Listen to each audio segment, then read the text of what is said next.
Well. Good morning, good afternoon. I'm a little off schedule today. Just got out of another meeting, so I am committed to showing up, and here I am. I'm live on Facebook. Looks like, LinkedIn and YouTube. Finally, all connected. How exciting is that to be able to look at today's technology and the things that we're able to do with it, to be in four places at once, if you count that I'm sitting at home publishing this video. That's pretty fun. So let's see. First of all, the hat. Today's hat is inspired by my visit to the French Quarter in New Orleans back in, oh man, I wished I could remember specifically the year. I think it was 2008. I had just picked up a brand new motorcycle the night before from the Harley Davidson dealership there outside of San Antonio. And at the time, my wife and I were excited to venture out on a road trip to New Orleans the next morning. We had a great time visiting and seeing some of the sights after. It was about 2 years after Hurricane Katrina, and so there was still a lot of activity around rebuilding in New Orleans, but there was still so much to be seen, so many wonderful things to do, and some of the sites and restaurants and other activities there were just a great experience. So that's where this hat's from, is that trip to New Orleans on the motorcycle. It was the first long motorcycle trip we'd ever taken. And on our way back, it poured. It was like another hurricane. We drove back. The entire trip back was just solid rain. So we got all kinds of experiences during that new motorcycle adventure. Anyway, that's where this hat comes from. That's the inspiration why I picked it up, was that time in New Orleans. And let's see, what did I come to share today? I want to share a couple things that I came across in the last few days, a couple insights.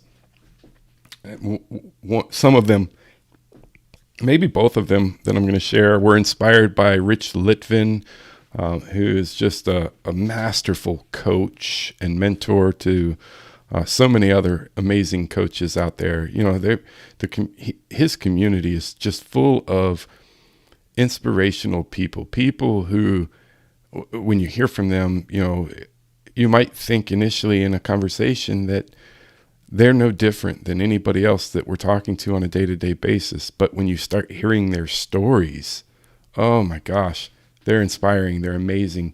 These are people who have seen levels of success in different areas of the world that some of us could only imagine creating for ourselves. And I love hearing from them. Anyway, the insights that I wanted to share or drop here today, really about, thinking about where I started here, technology and the wonderful things that we're able to do with that right now. Excuse me, the fact that I'm able to go live, to publish this video live to multiple platforms at one time is interesting, intriguing, and somewhat inspiring to think about. I've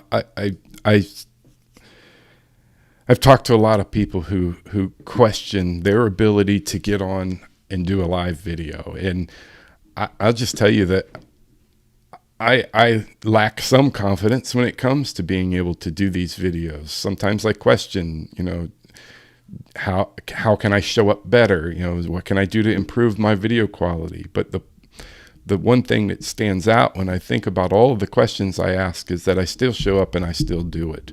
That's the thing that stands out. And that's what I would encourage others to do. If you're hesitant to do the thing that you want to do or you want to try exploring, my question would be, what's holding you back? And then the other side of that is, what does it make possible for you? Rich Litvin shared the other day in a conversation that if you want to be great at coaching, he suggests that you start by doing it and doing it poorly. You have to start somewhere. So do it just by putting one foot in front of the other and start coaching. If you want to be great at coaching, get really great at doing it poorly. Because by doing it poorly, each time you take action to do it, you'll be working on improving. And nobody starts being great just by waking up in the morning and doing something new. It takes practice. It takes making mistakes. It takes learning and growing in order to be great at something. And so that, if it's doing a live stream video, if it's creating a YouTube video, if it's, speaking to someone new, reaching out to someone new to connect with them, if it's running a Facebook ad, if it's starting a podcast, it doesn't matter what it is. If you want to be great at it, start by doing it poorly. Forget about perfection. Forget about all the things that are keeping you from doing it right now, and just go out and do the thing. And then evaluate as you go. Look at, how can I continue to do it and get better a little bit at a time? Incremental change makes big difference, big impact. So that thought from Rich was pretty inspiring to me, and I hope it's helpful to someone else out there. Hopefully it's helpful to you. The other thought that he shared not long ago was, in fact, I think it was during a Zoom session with his community yesterday. He shared something from Dr. Brene Brown, is where it started. And she shares this idea of the vulnerability hangover. And my interpretation and explanation of the vulnerability hangover is really looking at waking up in the morning and questioning if you were too vulnerable in a particular moment.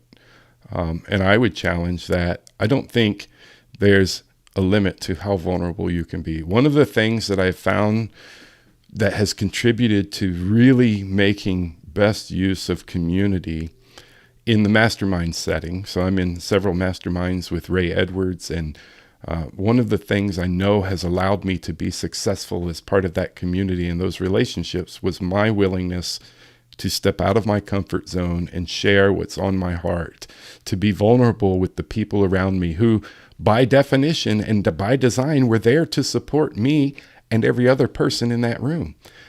So by doing that, not only did it help me to get out of my comfort zone and to start facing some of my fears and some of the things that were on my mind and on my heart, but it also helped others to be more willing to do the same. And we were able to make tremendous strides in how we're able to support each other by showing up to be vulnerable. So that point from Dr. Brene Brown is pretty profound. But then Rich Litvin turned that around, and he suggests this concept and idea of the possibility hangover.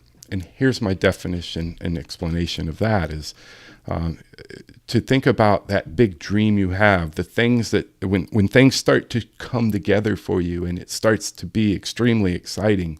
Maybe it's a new vision or a new dream. It doesn't matter, but you start to see how different pieces connect with other pieces, and that vision starts to take shape, and that you can start putting tangible action steps towards it. And when you wake up in the morning, you're excited about this vision, that dream. That is a possibility hangover.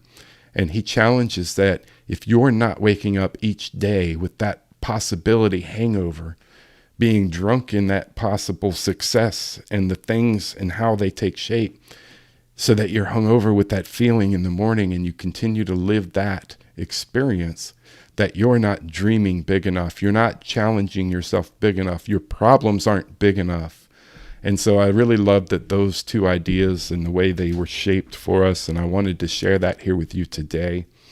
And I think really those are the messages I came here to share today. And I look forward to being here in community with you tomorrow. If you're here, leave me a comment. Tell me hello, maybe share an insight or something that inspires you today. I'd love to hear that. Even if it's in a replay, I would love to hear from you. So until next time, I hope that you have an amazing day. We'll talk to you soon.